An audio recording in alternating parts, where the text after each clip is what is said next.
ভাইপোর বিরুদ্ধে এফআইআর, গ্রেফতার শুধু সময়ের অপেক্ষা। গুজরাটের গুন্ডারা এসে বলছে উল্টা করকে লটকা দেগা। আমি খালি স্বরাষ্ট্রমন্ত্রীকে বলেছিলাম গরম বেশি পড়ছে, মাথা ঠান্ডা রাখুন, জল বেশি করে খান। আর আপনার যদি সৎ সাহস থাকে 4 তারিখ বাংলায় থাকবেন, বেলা 12টার পর দেখা হবে। 4 তারিখে তৃণমূল আরামবাগ জিতুক বা হারুক, আমরা গতবারও আরামবাগ হেরেছিলাম, গোঘাট হেরেছিলাম, খানাকুল হেরেছিলাম, পুরসুরা হেরেছিলাম, কিন্তু উদারতা পার পেয়ে গেছিলেন। এবার আমি নিজে দায়িত্বে থাকবো। 4 তারিখ 12টার পরে কোন জল্লাদের কত ক্ষমতা আর কার দিল্লির বাবা কাকে বাঁচাতে আসে আমি 4 তারিখ দাঁতে দাঁত চিপে কষ্ট হলেও আপনারা অপেক্ষা করুন। ফল বেরোনোর পর শুধু আসলে জবাব দেবেন, কথা দিয়ে যাচ্ছে। তুলি ছেড়ে পদ্ম নিয়ে প্রচার করে আবার সিপিএম এর অনুন্নয়নের সন্ত্রাসের কালো দিনগুলো পূর্ব বর্ধমান জেলায় ফিরিয়ে আনবে। 4 তারিখে রবীন্দ্রসঙ্গীতের সাথে গ্রামে একটু করে ডিজেও বাজবে। শুনলেন নিশ্চয়ই অভিষেকের হুঙ্কার, গর্জে ওঠা একের পর এক কথা। কেন্দ্রীয় স্বরাষ্ট্রমন্ত্রীকে গুজরাটে গুন্ডা বলে আক্রমণ করেছেন অভিষেক বন্দ্যোপাধ্যায়।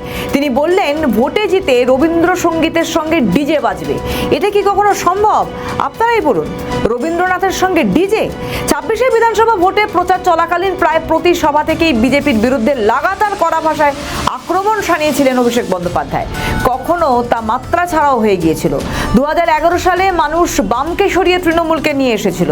তাহলে 15 বছর পর কেন আবারও পরিবর্তনের পথে হাঁটলো মানুষ? দেখুন, তৃণমূল সরকারের একের পর এক দুর্নীতি, বেনিয়ম, অপব্যবহার সবের কারণেই তারা হেরেছে। শুধু যে ভাতা নিয়ে মানুষের মন জেতা যায় না সেটা দেখালো এ বাংলার জনতা। দুর্নীতি বাদেও তৃণমূলের নেতাদের বেলাগাম মন্তব্যের কারণে তৃণমূলের পতন। এই মন্তব্যের বিরোধিতা করেই তৃণমূলের সর্বভারতীয় সাধারণ সম্পাদকের বিরুদ্ধে পুলিশের দ্বারস্থ হলেন বাগুইআটির বাসিন্দা রাজীব সরকার।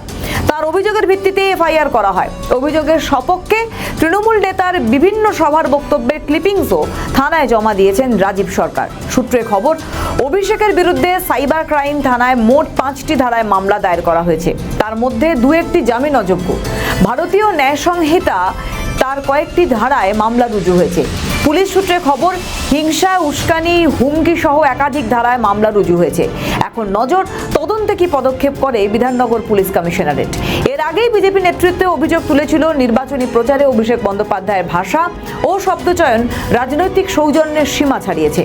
ভাইপোর বিরুদ্ধে হয়েছে এফআইআর। সরব বাংলার মানুষ, সরব তৃণমূলের নেতারাও। এবার কি তাহলে গ্রেফতার শুধু সময়ের অপেক্ষা? আপনাদের কি মনে হয় জানান। আমাদের ভিডিও ভালো লাগলে লাইক ও শেয়ার করুন, কমেন্ট সেকশনে আপনাদের মতামত জানান। আরও ভিডিও পেতে আমাদের চ্যানেলটিকে সাবস্ক্রাইব করুন এবং প্রতি মুহূর্তে খবরের আপডেট পেতে প্রেস করুন বেল আইকন।